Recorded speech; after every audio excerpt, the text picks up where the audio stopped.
When my Uncle Frank stood at my mother's funeral and whispered to his kids that she was finally gone and they could clean up her mess, I thought he was talking about her medical bills.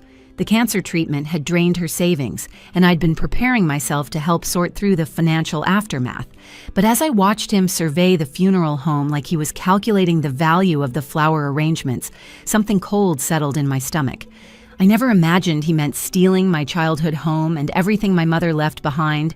The way he smiled that day should have been my first warning. It wasn't grief, it was satisfaction.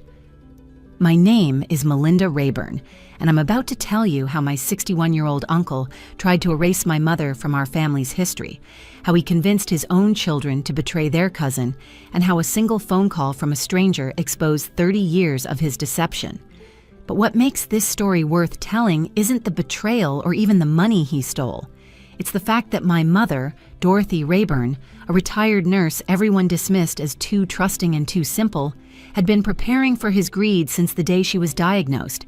She knew exactly what Frank would do, and she planned for it with the precision of a chess master, setting up a checkmate 15 moves in advance. This is the story of how a dying woman protected her daughter from beyond the grave, how a hidden safe in a basement changed everything, and how sometimes the quietest person in the room is the one holding all the cards. My 8-year-old son, Tyler, says his grandmother was like a secret superhero. After everything that happened, I think he might be right. What Frank never understood about my mother was that 30 years of nursing had taught her to read people's vital signs, not just their blood pressure and heart rate, but their intentions, their greed, their desperation. She could spot a liar from across a hospital ward, and she'd been watching Frank lie for decades. Life after losing my mother felt like walking through fog. Every morning, I'd wake up in my small 2-bedroom apartment on the west side of town, make breakfast for Tyler, and catch myself reaching for the phone to call her. It had been 3 weeks since Dorothy Rayburn passed away, and my body hadn't caught up with reality. My fingers still knew her number by heart. My ears still expected her voice at 7:30 each evening, asking about our day. Dorothy Rayburn had been my anchor through everything life threw at us. She spent 30 years as a surgical nurse at Riverside General, working 12-hour shifts without complaint, coming home with stories about patients she'd helped heal and families she'd comforted. Even during her own battle with cancer, she maintained that same steady grace. "Pain is just information, sweetheart," she'd tell me during her chemo sessions.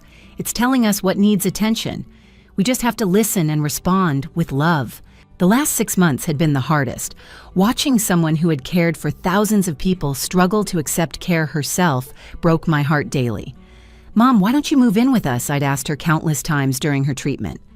Tyler and I had cleared out the spare room, bought a new bed with safety rails, researched the best home care equipment.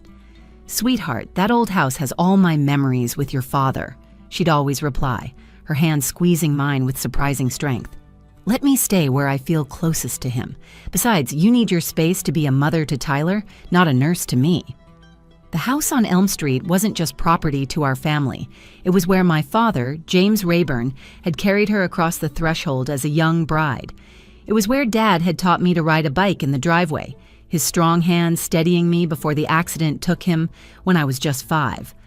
Mom had raised me alone in that house, keeping Dad's memory alive in every corner.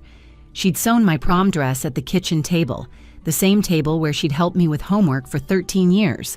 3 generations of Rayburns had carved their heights into the doorframe of the pantry, a tradition started by my grandparents in 1962. Tyler loved visiting his grandmother there more than anywhere else in the world. "Grandma Dorothy's house smells like cookies and old books," he'd say, and he was right. She always had snickerdoodles in the ceramic jar shaped like an apple, and the built-in bookshelves in the living room held first editions she'd collected from garage sales over 40 years. He'd curl up next to her on the worn leather couch that had been my father's favorite, and she'd read him stories from the same books she'd read to me. "Tell me about Grandpa James again," Tyler would ask, and Mom would describe my father like he'd just stepped out for groceries and would be back any minute. She kept him alive through stories of his terrible jokes, his love for Cubs baseball, his ability to fix anything with duct tape and determination. During her final weeks, when the hospice nurse started coming daily, Mom had seemed urgent about something beyond her physical pain. Everything important is exactly where it needs to be, Melinda, she'd told me one afternoon, gripping my hand tighter than her strength should have allowed. Remember what I taught you about keeping records. Remember about the filing system. I thought she was talking about her medical paperwork, her insurance forms, maybe her will. She'd always been meticulous about organization, every receipt filed, every document in its proper folder, every important paper in triplicate. One for you, one for them, and one for proof, she used to say. After she passed, I assumed we'd have time to sort through everything properly. The funeral was small but beautiful, filled with former colleagues from the hospital, patients whose lives she'd touched, neighbors who'd known her for decades. Frank had given a speech about family legacy that seemed heartfelt at the time. Dorothy carried the Rayburn name with dignity, he'd said. Though something in his tone made my friend Denise squeeze my hand in warning, I'd planned to take a week off from teaching, to go through the house slowly, to let Tyler say goodbye to each room, to pack up her things with the respect they deserved. We'd keep what mattered, donate what could help others, and make decisions as a family about the house itself. But 3 weeks after the funeral, when I finally felt strong enough to face that empty house, I discovered that Uncle Frank had already made those decisions for us. The locks had been changed, and everything I thought I knew about my family was about to shatter. 3 weeks after the funeral, I drove Tyler to Mom's house to collect some photo albums. He'd been asking about the picture of him and Grandma at his 5th birthday party, the one where she'd made him a dinosaur cake from scratch. When we pulled into the driveway of the 2-story Colonial on Elm Street, something felt wrong immediately. The spare key wasn't under the ceramic frog where Mom had kept it for 20 years. I tried my key. It wouldn't turn. The locks had been changed. "Mommy, why can't we go in?" Tyler asked from beside me, clutching the teddy bear Grandma had given him last Christmas. My hands shook as I dialed Uncle Frank's number. He answered on the 3rd ring, his voice casual like he'd been expecting my call. "What do you mean you sold it?" I shouted into the phone, not caring that Tyler was watching wide-eyed from beside me. "Lower your voice, Melinda. This is a family matter, not a neighborhood drama." Frank's tone was cold, calculated, nothing like the man who'd delivered that touching eulogy. Dorothy never contributed anything to this family's wealth. That house was bought with Rayburn money, our parents' money. She just lived in it rent-free for 40 years while the rest of us actually worked for what we have. She was married to your brother. My father was a Rayburn, too. For 5 years before he died. Then she just squatted there, playing the grieving widow, taking advantage of our family's generosity. Do you know what that property is worth now? $400,000. Money that belongs to the real Rayburns. My stomach churned. She raised me in that house. She was your sister-in-law for 40 years. How can you say she contributed nothing? Being a nurse isn't building wealth, Melinda. It's just a job. My dealerships, those created actual value. Bradley's real estate company, that's a contribution. Even Stephanie's marketing firm brings something to the table. What did Dorothy ever do except take up space? And what about me? I'm James's daughter. That house should pass to me. Frank laughed, an ugly sound that made Tyler press closer to my side. You? You're a public school teacher living paycheck to paycheck. You couldn't even afford the property taxes on that place. Bradley and Stephanie agree with me completely. We already split the sale money 3 ways. Consider your mother's medical bills that I graciously didn't pursue your inheritance. I hung up and immediately called Bradley, my cousin who used to spend summers with us at the house, who Mom had taught to swim in the community pool. His secretary said he was unavailable. He never called back. Stephanie sent a text 2 hours later. Uncle Frank handled everything legally. Don't make this harder than it needs to be. Mom Dorothy would want the family to move forward. The next morning, I sat in the office of Robert Merchant, the family lawyer I thought would help me. He shuffled papers uncomfortably, wouldn't meet my eyes. Frank had power of attorney, Melinda. Your mother signed the house over to him 3 months before her death. Here's her signature. He pushed a document across the desk. There it was, Mom's handwriting, though shakier than usual. The date was from her worst period, when the pain medication was so strong she could barely recognize me some days. But she was on morphine. She could barely hold a pen. He must have pressured her, confused her. Merchant shrugged. The The signatures are authenticated by a notary. Without concrete evidence of coercion or incompetence, there's nothing to contest. Frank also has records showing he paid for various house repairs over the years, strengthening his claim. I'm sorry, but legally he had every right to sell. My friend Denise found me sobbing in my car outside the courthouse. She held me while I explained everything, Tyler in the back seat asking why Uncle Frank was being mean.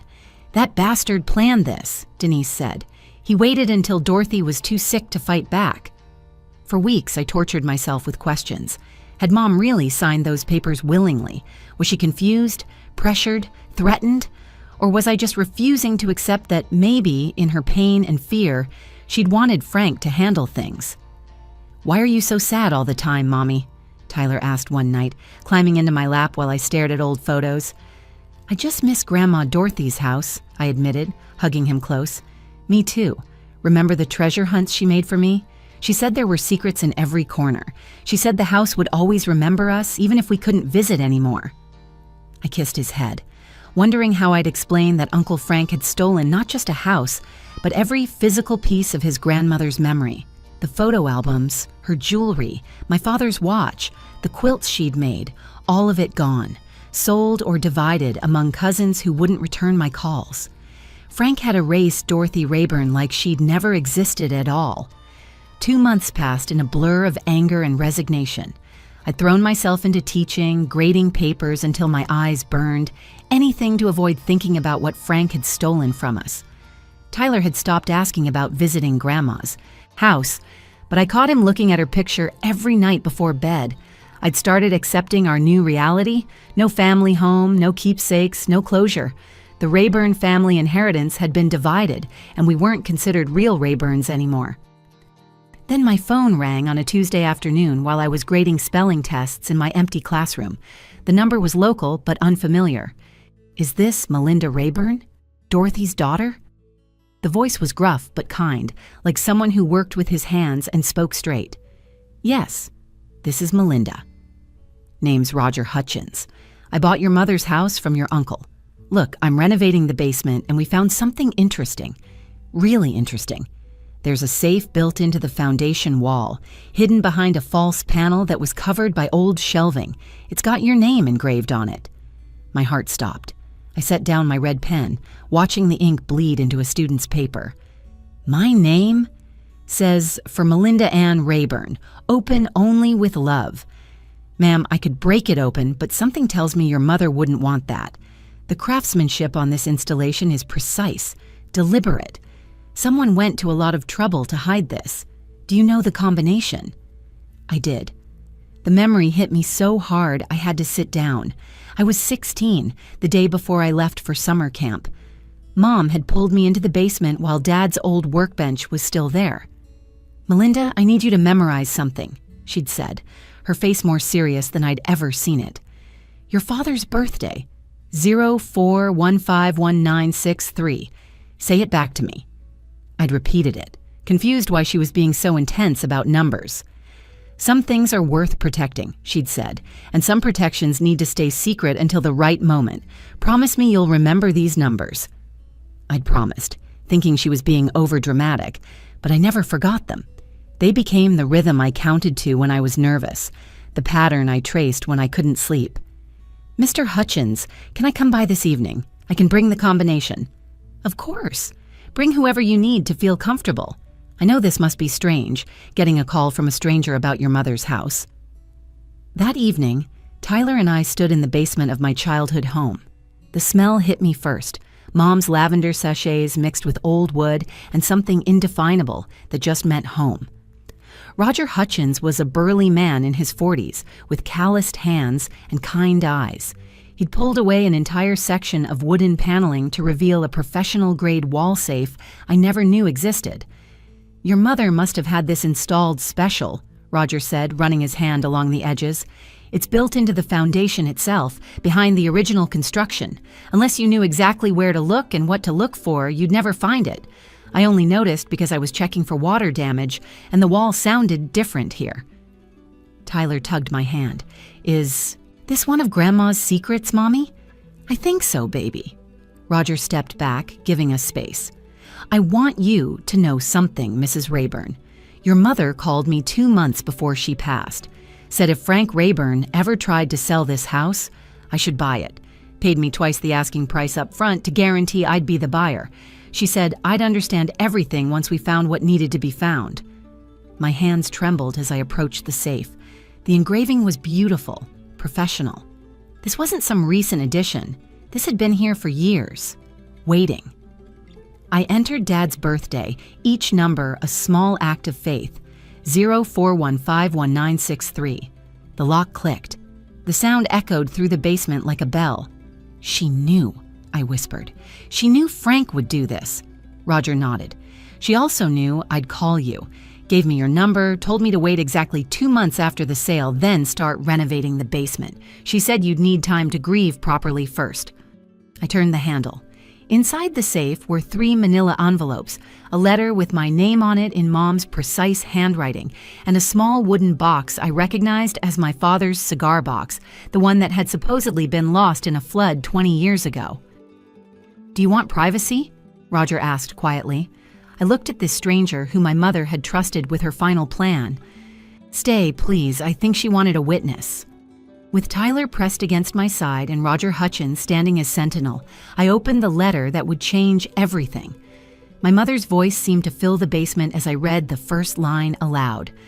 "My dearest Melinda, if you're reading this, then Frank did exactly what I expected." Inside the safe were 3 manila envelopes, each one labeled in Mom's careful handwriting, a letter with my name on it, and the small wooden box. My hands shook as I unfolded the letter, dated 6 months before her death. Tyler pressed closer, and Roger stood quietly by the stairs, giving us space while staying as a witness. "My dearest Melinda, if you're reading this, then Frank did exactly what I expected. He's been circling like a vulture since my diagnosis, bringing papers for me to sign for my own good. He thinks I'm just a foolish, dying woman who trusts too easily. What he doesn't know is that every document he has is worthless. The real deed to this house, the one your father and I signed together in 1983, is in envelope 1, along with the deed to the lake cabin at Sterling Falls that Frank doesn't know exists. Your father bought it as a surprise for our 10th anniversary. He died 2 weeks later before he could tell anyone but me. I've been renting it out for 33 years. Envelope 2 contains bank statements for an account Frank knows nothing about. There's $340,000 in accumulated rent from the cabin, plus your grandmother's actual inheritance that Frank stole. Yes, I knew about the missing $200,000 he claimed went to estate taxes. I've been collecting evidence for 15 years. Every forged signature, every falsified document, every diverted payment. It's all here. Envelope 3 has photographs of every family heirloom Frank took from the house. I cataloged everything the week before I let him help me organize. Serial numbers, appraisals, photographs, all notarized and dated. He has no legal right to any of it. The lawyer Harold Wexler has copies of everything. He's been waiting for my death to contact you, but I wanted you to find this first. I needed you to know that your mother wasn't a victim. I was a surgical nurse for 30 years, but I also spent 10 years managing the hospital's legal compliance department. I know exactly how to document a crime. Frank always underestimated me because I was just a nurse. He never knew that I helped prosecute 3 cases of Medicare fraud that sent hospital administrators to prison. I know how criminals think because I've helped catch them.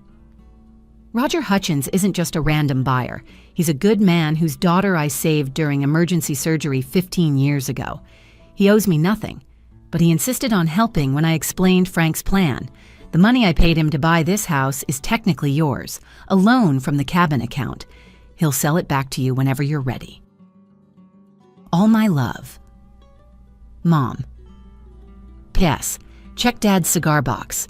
Frank spent years looking for it. He never thought to check behind the wall he insulted me for keeping blank. I opened the wooden box with trembling fingers. Inside were my father's watch, his wedding ring, and a flash drive labeled Frank's Greatest Hits. Roger stepped forward. "Your mother gave me something too." He pulled out his phone and showed me a video. It was Mom, clear-eyed and sharp, sitting in this very basement 2 months before she died. "This is Dorothy Rayburn," she said in the video, her voice strong. "I am of sound mind and body despite my terminal diagnosis. I am creating this record to establish that any document supposedly signed by me giving Frank Rayburn power of attorney or ownership of my house are forgeries. I have never signed such papers. I have arranged for the legal owner of this house, my daughter Melinda, to receive her rightful inheritance despite Frank's attempts at theft." "There's more," Roger said quietly. "She recorded Frank. She had a nanny cam in her hospital room." He played another video. Frank's voice was clear, talking to someone off camera while Mom appeared to sleep in her hospital bed. "She's so drugged up she'd sign anything. Just put the pen in her hand and guide it. The notary is my guy. He won't ask questions. Bradley and Stephanie are on board. Melinda gets nothing. She's too much like Dorothy anyway, all heart and no business sense." Tyler looked up at me with wide eyes. Grandma was pretending to be asleep? She was protecting us, baby. I opened envelope 2. The bank statements showed 33 years of rental, income carefully invested, growing quietly while Frank thought Mom was broke. The cabin rental alone brought in $2,500 a month. There were also copies of emails between Frank and his children, planning the house theft, discussing how to keep me from fighting back. Envelope 3 was devastating and vindicating. Every piece of my father's memorabilia, my grandmother's china, Mom's jewelry, all photographed and documented before Frank cleaned out the house. She'd even hidden GPS trackers in some pieces. The logs showed them at Frank's house. "Your mother was brilliant," Roger said softly. "She turned Frank's greed into evidence. Every crime he committed is documented." I looked around the basement where Mom had orchestrated all of this while dying of cancer, while in unbearable pain, while Frank whispered poison in her ear. She'd let him think he'd won, all while building a case that would destroy him. "Mr. Hutchins," I said, my voice steady for the first time in months, "I think it's time to call Harold Wexler." The legal battle that followed was swift and devastating for Frank. Harold Wexler had been preparing for 3 years, ever since Mom first contacted him with her suspicions. The forged documents crumbled under scrutiny. The notary Frank had bribed confessed immediately when faced with the video evidence. Within 6 weeks, Frank was facing criminal charges for fraud, elder abuse, and forgery. The courthouse steps where I'd once cried in defeat became the place where Frank's empire collapsed. Bradley and Stephanie, faced with evidence of their participation in the conspiracy, immediately returned their shares of the house sale money. Bradley's wife called me personally, crying, saying she'd never known about the plot. Stephanie sent a check with a note that simply said, "I'm sorry. Aunt Dorothy deserved better from all of us." Roger Hutchins kept his promise to my mother. "The house is yours whenever you want it," he said, presenting me with a sales contract for exactly what he'd paid Frank. "Your mother actually gave me extra to cover any renovations I made. She thought of everything." We moved back into the house on Tyler's 9th birthday. He raced straight to the basement, where Roger had left the false panel as a reminder. The safe remained, now holding our important documents and a photo of Mom. "Grandma was like a spy," Tyler declared, running his fingers over the engraving with my name. "She protected us even when she was sick." That evening, Denise helped me unpack boxes in the kitchen where Mom had taught me to cook. "Your mother played the longest game I've ever seen," she marveled, holding up the GPS tracking logs that had located every stolen heirloom. She knew exactly what Frank would do and let him hang himself with his own greed. Frank was forced to return everything he'd taken. The china came back, the photo albums, Dad's tools from the garage, even the quilt Mom had made for my 16th birthday. Each item carried a small tag in Mom's handwriting with its history and significance. She'd wanted me to know the story behind every piece. The lake cabin at Sterling Falls was a revelation. It sat on 2 acres of prime waterfront property, now worth triple what Dad had paid. The renters were a lovely retired couple who'd been there 15 years. "Dorothy was the best landlord we ever had," they told me. "Fair, kind, and never raised the rent beyond cost of living. She said this place was about memories, not money." In the master bedroom of the cabin, we found one last surprise. A wall of built-in shelves held journals, one for each year since Dad died. Mom had written him letters, telling him about my first day of school, my graduation, Tyler's birth, every milestone he'd missed. The final entry, written the week before she died, said, "James, I kept my promise. I protected our daughter. I made sure she knows she was loved by both of us." Tyler found another treasure, a box of letters addressed to him for every birthday until he turned 18. The first one read, "Dear Tyler, your grandfather used to say that true wealth isn't what you own, but knowing who you can trust. Your mother is the richest person I know because she has you. Take care of each other. Never let anyone make you feel like you don't belong. You are a Rayburn, and that means something. Not because of money or property, but because we protect our own. We stand up to bullies, and we always find a way to win, even if it takes time. Love, Grandma Dorothy." Frank moved to Florida after his sentence of 2 years probation and community service. His dealerships were sold to pay legal fees and restitution. His children don't speak to him. Bradley sent me a message last Christmas saying he finally understood why Aunt Dorothy had always seemed sad when Frank visited. "She saw through him from the beginning, didn't she?" he wrote, "and she still treated us with nothing but kindness." Sometimes I stand in the basement, looking at that safe, thinking about the woman who raised me. Dorothy Rayburn, the nurse everyone underestimated, had protected her family from beyond the grave. She'd turned Frank's greed into his downfall using nothing but patience, planning, and a hidden safe in the basement. Mom once told me, "Melinda, when someone shows you who they are, believe them, but that doesn't mean you have to show them all of who you are." She lived that philosophy, keeping her strength hidden, letting Frank believe he was winning while she built an ironclad case against him. Every night when I tucked Tyler into bed in the room that was once mine, under the roof my father repaired with his own hands, I thanked Dorothy Rayburn for her final gift. She didn't just leave us property or money. She left us proof that justice can prevail, that bullies don't always win, and that sometimes the quietest person in the room is the one holding all the cards. Love fiercely, plan carefully, and never, ever underestimate a mother's love or a nurse's attention to detail. They see everything, remember everything, and when necessary, they protect everything that matters. If this story touched your heart or reminded you of someone special in your life, please take a moment to like this video and share it with someone who needs to hear it. Your support helps these important stories reach more people. Don't forget to subscribe to our channel for more incredible true stories of family, justice, and the unexpected ways love protects us. Hit that notification bell so you never miss a story. And remember, sometimes the greatest inheritance isn't money or property. It's knowing you were loved enough to be protected, even from beyond. Thank you for watching, and we'll see you in the next video.